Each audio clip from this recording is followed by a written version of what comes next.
Feeling ba ng girlfriend mo, siya palagi ang tama? Baka nga. Char. Or it could be na hindi pa siya ganun ka-mature. Here are 3 subtle signs that your girlfriend is still immature. Number 1, for her, compromising means losing. Ang gusto niya, masunod exactly kung anong gusto niya.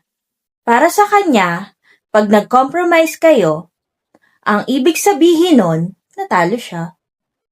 Number 2, she airs her frustrations through social media.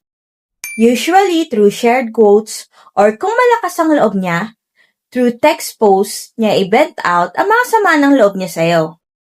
Ginagawa niya yan probably because she wants to gain the upper hand at simpatsya ng mga tao.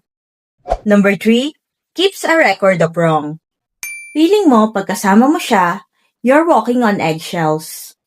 Sita dito, sita doon, pag nagkakamali ka. At pag may chance or pag na-trigger siya, i-remind niya sa'yo ang past mistakes mo. Sadly, mas natatandaan niya yun kaysa sa efforts mo. If your girlfriend is immature, one of the best thing you can do is set a good example. In short, dapat ikaw mismo sa sarili mo, matured ka.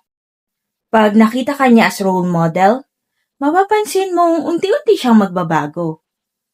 But, it will only happen if she's willing to change for the better.